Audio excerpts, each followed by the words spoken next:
Cerita dimulai dengan memperlihatkan situasi di sekolah dasar Yongjong. Seorang guru wanita muda yang cantik bernama Choi Jison tampak sedang berada di titik terendahnya. Di dalam ruang kelas yang kosong, ia nekat mencoba mengakhiri hidupnya sendiri. Beruntung Rim datang tepat waktu dan berhasil menggagalkan aksi tersebut. Rim kemudian menenangkan Jison dengan dalih bahwa hari itu sedang diadakan tes psikologis massal bagi seluruh tenaga pengajar di sekolah tersebut. Setelah tes selesai, Rim menemui Jison dan menyampaikan keputusan tegas, Jison tak diizinkan mengajar untuk sementara waktu. Hasil tes menunjukkan bahwa ia mengalami depresi berat sehingga BPHP memberikannya cuti sementara. Ternyata BPHP bergerak setelah menerima laporan dari ibu kandung Jison. Sang ibu menemukan buku harian putrinya yang berisi curahan hati memilukan. Apakah semua penderitaan ini akan berakhir jika aku mati?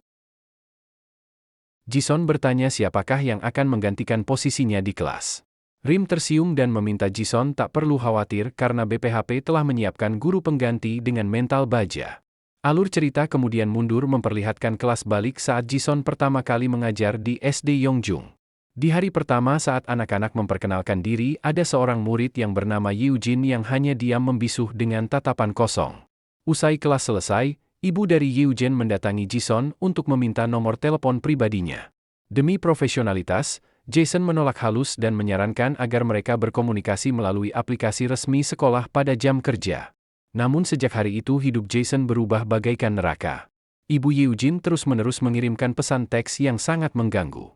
Ia mendikte cara mengajar Jison mulai dari melarang Eugene ditunjuk mengerjakan soal di papan tulis agar tak minder, hingga menuntut Jison agar selalu membela Eugene jika terjadi perselisihan dengan murid lain.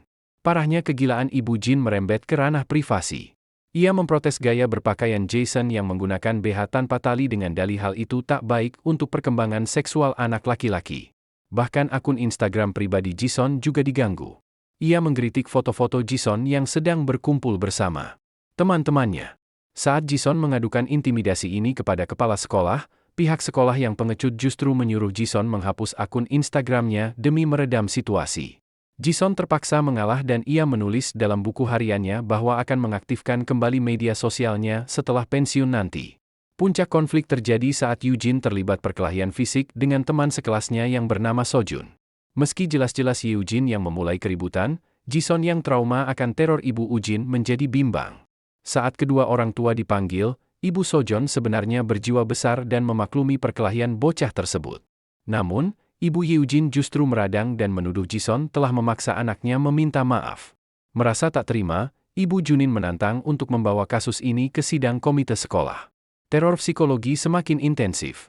Setelah ibu Eugene berhasil mendapatkan nomor telepon pribadi Jison entah dari mana. Setiap hari ponsel Jason dibanjiri panggilan telepon yang mendesaknya untuk memberikan kesaksian palsu di depan komite dengan membela Eugene.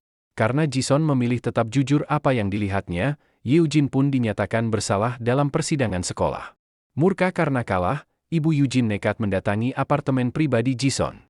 Di sana ia memaki Jison, menuduhnya bersekongkol dengan wali murid lain dan menghasutnya agar segera mengundurkan diri dari profesi guru.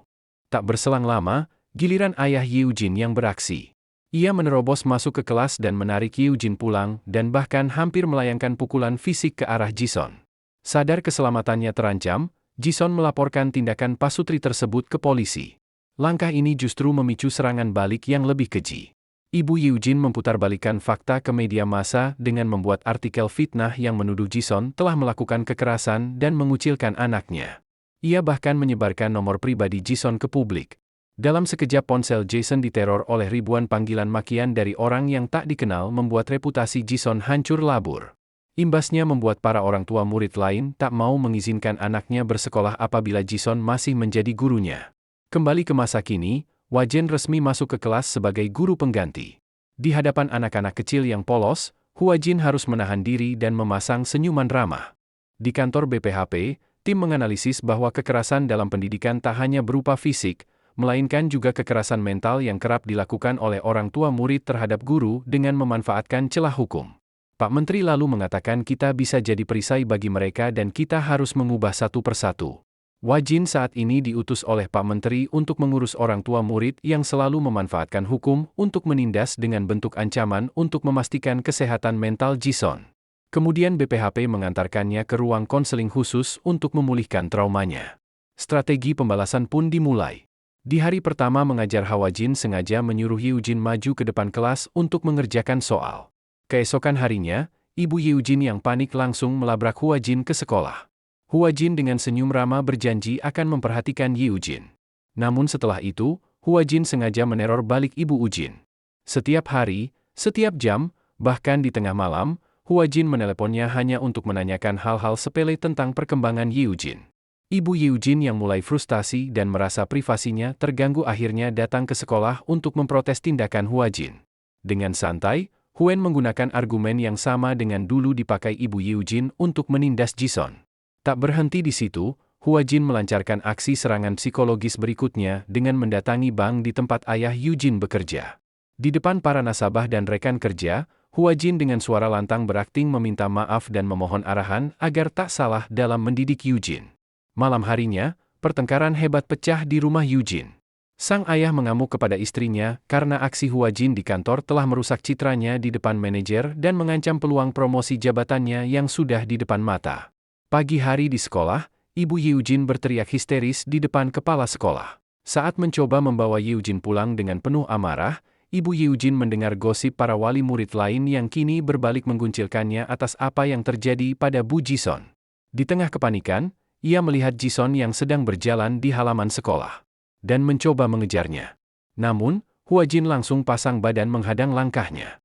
Ketika ibu Yeojin mengancam akan melaporkan Hwajin ke BPHP, Hwajin mengeluarkan lencana resminya dan mengatakan tak perlu repot-repot karena akulah pengawas BPHP yang ditugas untuk mengusutmu. Hwajin membeberkan fakta seluruh bukti laporan palsu, pelanggaran hak guru, dan pencemaran nama baik yang dilakukan ibu Yeojin telah lengkap. Di saat yang sama terungkap alasan mengapa Jison datang ke sekolah. Ia menerima telepon dari Yeojin yang membawa ponsel ibunya secara diam-diam. Sambil menangis, bocah kecil itu meminta maaf kepada Jison atas semua kelakuan ibunya. Atas akumulasi kejahatan psikologis dan laporan palsunya, ibu Yeojin resmi dituntut pidana dengan ancaman hukuman maksimal 5 tahun penjara.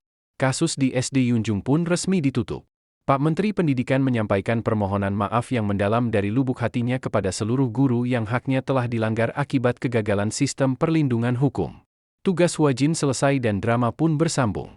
Ternyata di balik episode 5 kali ini, ada fakta yang sangat menyayat hati. Alur cerita ini ternyata diadaptasi langsung dari sebuah kisah nyata yang mengguncang dunia pendidikan di Korea Selatan pada bulan Juli 2023 silam di distrik Socho. Tragedi tersebut melibatkan seorang guru SD berusia 23 tahun yang nekat mengakhiri hidupnya di dalam ruangan kelas akibat tak tahan menerima intimidasi dan teror dari orang tua murid. Aksi nyata ini memicu aksi demonstrasi besar-besaran dari puluhan ribu guru yang akhirnya memaksa Parlemen Korea Selatan untuk merevisi undang-undang